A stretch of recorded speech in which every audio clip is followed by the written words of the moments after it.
마지막 단원 설명하도록 하겠습니다.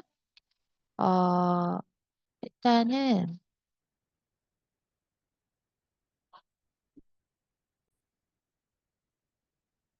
이번 단원의 마지막 날씨의 변화. 그동안 우리가 이제 구름이나 그다음에 바람 이런 것들이 생기는 영향들을 과학적으로 알아본 거란 말이에요. 이제 전체적으로 이것들을 다 조합해서 우리나라 주변에 왜 이런 날씨가 생기는지 이거를 이야기하고 싶어서 지금 말을 하는 겁니다. 일단은 어떤 그 공기의 성질 같은 게, 어, 그 바로 그 공기가 있는 장소 때문에 생긴다는 게 중요한데, 그 기단이라고 이름을 붙였어. 그러니까 큰 공기 덩어리인데, 그 공기 덩어리가 지표와 성질이 비슷해진 거야. 그러니까 예를 들면은 그 지표, 그 공기가 있었던 발생지가 좀 고緯도다. 고緯도면은 여러분들 위도가 90도, 거기가 적도 부근이고요. 죄송합니다. 극지방이고 영도가 적도예요. 그래서 이 고緯도다. 그럼 아무래도 춥겠지. 그리고 저緯도다. 그럼 좀 따뜻하고요. 그리고 그 발생한 장소가 대륙이다. 그럼 그 공기의 성질이 건조할 수밖에 없다. 이 얘기를 하고 있는 겁니다. 자, 그런데 우리나라 주변에 이렇게 네 가지 방향으로 시베리아 기단, 양쯔강, 북태평양, 오호츠크의 기단이 있어. 근데 시베리아 쪽이 이제 오이도고 또 대륙에서 발생을 하니까 이렇게 춥고 건조한 그런 공기가 생겨요.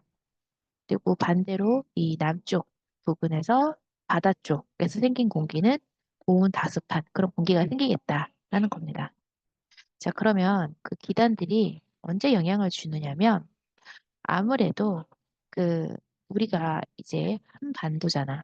그럼 반도라는 게 이제 바다와 육지를 이렇게 경계면에 위치한 나라란 말이에요. 자, 이때 가장 큰 특징이 뭐냐면 비열차이잖아. 그래서 육지 쪽은 아무래도 쉽게 뜨거워지고 쉽게 차가워지죠.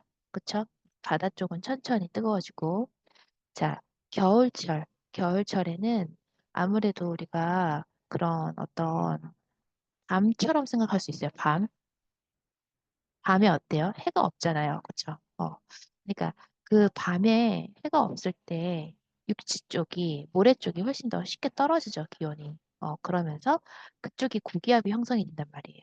어, 그러니까, 어, 뭔가 해가 조금, 태양 에너지가 적어진다. 그러면 육지가 훨씬 더, 빨리 식어서 고기압이 형성되고 이쪽이 상대적으로 저기압이 형성되면서 바람이 이렇게 불어온다 이거죠. 그쵸? 그러면서 이제 겨울철에는 시베리아 기단의 영향을 많이 받게 되는 거지.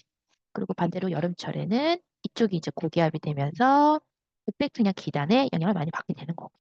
그쵸? 그리고 봄, 가을에는 이 양쯔강에서 좀 많이 오는데 아무래도 봄, 가을에는 시베리아 기단, 북태평양 기단의 어떤 세력권이 비슷해져요. 그러니까 여기에서 옆에서 오는 양쯔강 기단의 영향을 더 많이 받을 수밖에 없다.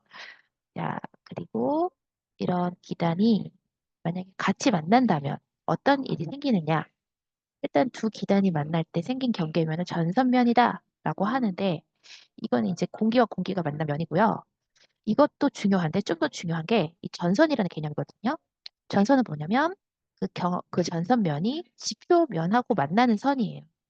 그러니까 우리가 서 있는 쪽이 지표 쪽이니까 아무래도 우리한테 직접적으로 영향을 주는 건 이 전선면보다도 이 지표와 맞닿아 있는 전선의 영향을 받는다는 얘기지, 전선.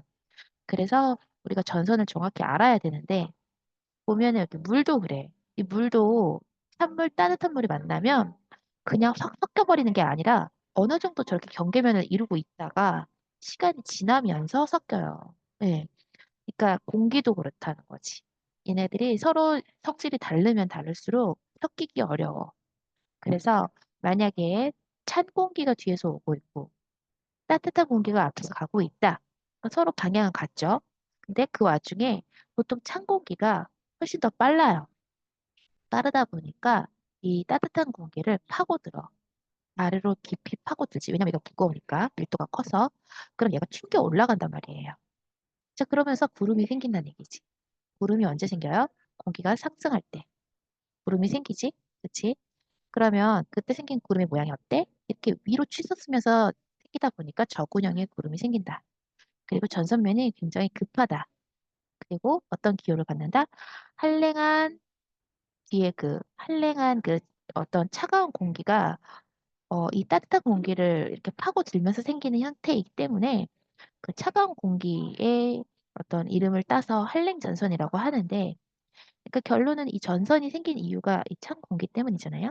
그러다 보니까 어, 이 전선의 기호나 아니면 성질들이 다 이 찬 공기와 관련이 있다. 그리고 구름이 그렇게 위로 쌓이듯이 생기면 소나기성 비가 내릴 수밖에 없고요. 이동 속도 아까 빠르다고 했죠? 네. 자, 이 전선이 통과가 되고 나면 이 전선이 이 친구한테 만약에 통과가 됐다라고 해보세요. 추워지겠죠. 그렇죠? 기온이 낮아진다는 얘기입니다. 반대로 따뜻한 공기가 뒤에서 오고 있고 찬 공기가 앞에서 가고 있으면 이 따뜻한 공기가 비교적 느리기 때문에 천천히 이 찬 공기를 타고 올라가요. 이번에는 공기가 스스로 타고 올라가면서 구름이 생기는데 그러다 보니까 구름이 넓게 퍼지는 층운형 그리고 기울기, 전선면의 기울기가 완만해지고 이 전선은 아무래도 따뜻한 공기 때문에 생긴 거잖아요. 그러니까 온난 전선이다. 결론은 한랭 전선과 온난 전선 둘 중에 얘가 더 빠르기 때문에 한랭 전선이 네. 만약에 얘네들이 동시에 만난다면 한랭 전선과 온난 전선이 만날 수밖에 없어요. 이렇게 딱 겹쳐질 수밖에 없고 서로 회색 전선이 될 수밖에 없습니다. 예. 그러니까 이렇게 한랭 전선과 온난 전선이 같이 생긴다고 쳐봐요. 같은 방향으로 가고 있죠? 우리나라가 편서풍 지대에 있기 때문에 이렇게 서풍의 영향을 받아. 그러면 이렇게 가다가 뒤에 있는 한랭 전선의 속도가 훨씬 빠르니까 얘를 이렇게 덮칠 수밖에 없다. 그러면서 서로 전선이 회색되기 시작한다는 얘기죠. 자, 그래서 전체 전선, 폐색 전선도 어떤 두 전선이 만나는 건데 이거는 아까 말했던 한랭 전선과 원난 전선이 같은 방향으로 오다가 만나는 거고 정체 전선은 어떤 세력이 좀 비슷한 두 기단이 만나가지고 서로 이렇게 반대 방향에서 이렇게 만나는 거죠. 힙겨루기를 하는 거지. 그래서 이 전선이 사라지지 않고 오랫동안 남아있는 그런 형태. 그걸 전체 전선이다. 라고 한다는 얘기예요. 대표적으로 장마전선이 그래요. 북쪽의 찬 기단과 남쪽 따뜻한 북태평양 기단이 만나가지고 계속 오랫도록 머물면서 비가 내리죠. 장마전선이라고 한다. 어, 기압에 대해서 저번에 말을 했었는데 한 번 더 정리를 하자면 이 고기압 같은 경우에는 밀도가 이렇게 좀 크기 때문에 하강하는 기류를 형성하고 하강하면서 이제 내려와서 이제 퍼져 나가거든요. 나갈 때 이제 시계 방향으로 퍼져 나가고 저기압 쪽으로는 상승 기류를 띠면서 이렇게 몰려 들어옵니다. 자, 그런데 지금 우리나라 주변에 특이한 어떤 기압골이 있는데 그게 바로 온대저기압이라는 거예요. 이게 따뜻한 어떤 기단과 북쪽의 어떤 찬 기단이 서로 만나서 여기가 저기압이기 때문에 다 몰려와가지고 얘네들이 생기는 어떤 형태인데 지금 보면 저기압이니까 아무래도 요 영역 A 영역에서는 이렇게 B 영역에서는 이렇게 C 영역에서는 이렇게 바람이 불어 들어올 것이고 그게 지금 여기 있는 풍향을 나타내. 북서, 남서, 남동이라는 거야. 이게 북서죠. 그쵸? 이게 남서고 여기가 남동이죠. 그쵸? 그리고 A 지역 같은 경우 이게 지금 이렇게 찬 공기 위에서 내려오니까 찬 공기 아래쪽에서 또 따뜻한 공기 들어가죠. 들어가면서 얘네가 동시에 뭐랄까 몰려와가지고 또 우리나라는 항상 편서풍 지대에 있기 때문에 서풍의 영향을 받아서 이렇게 몰려와가지고 또 옆으로 진행을 한단 말이에요.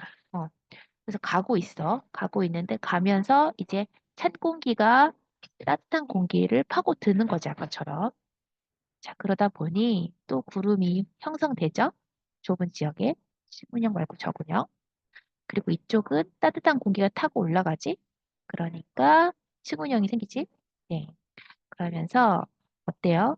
이 지역이 요 지역 온난전선 앞쪽 여기가 앞쪽이라고 할 수 있는데 앞, 여기 뒤라고 할 수 있죠? 어, 그때는 지속적으로 비가 오고 여기는 한랭전선 뒤쪽, 앞보다 뒤쪽이 비가 오게 돼 이렇게 되어 있죠. 그렇죠? 전선으로 따지면 전선면 말고 전선으로 따졌을 때 그렇다는 거예요. 그리고 그 두 전선 사이가 이렇게 맑을 수밖에 없다. 그리고 기온이 높고 남서풍이 불고 있다라는 얘기입니다. 그래서 이렇게 온난 전선이 먼저 통과를 해, 그 다음에 한라인 전선이 통과하면서 날씨가 굉장히 급격하게 변해요. 그래서 외국인들은 이걸 크레이지라고 해요. 미친 날씨다. 너무 날씨가 쉽게 쉽게 변하니까.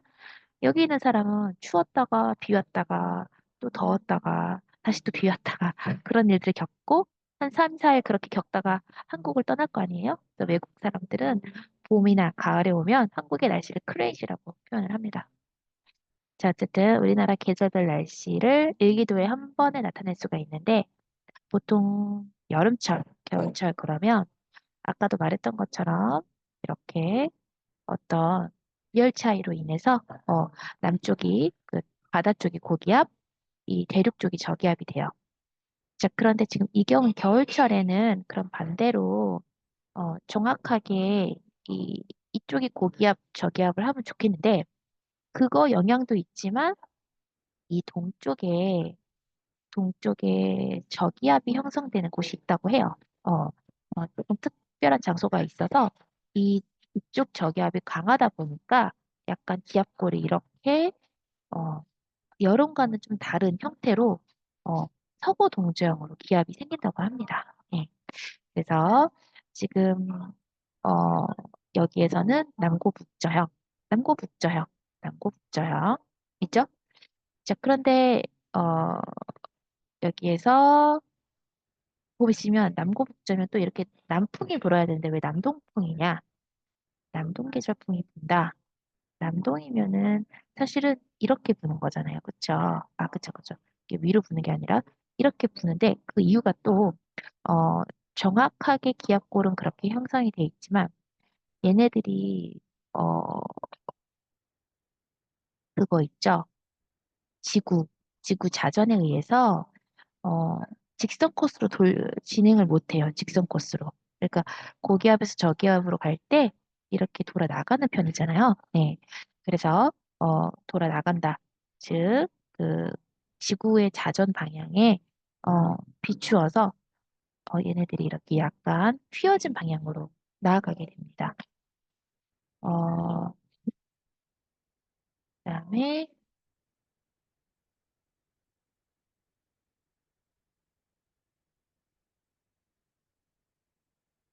네. 한번 문제를 한번 풀어보시고 또 우리가 보강을 한번 더 해야 될 것 같아요. 수고하셨습니다.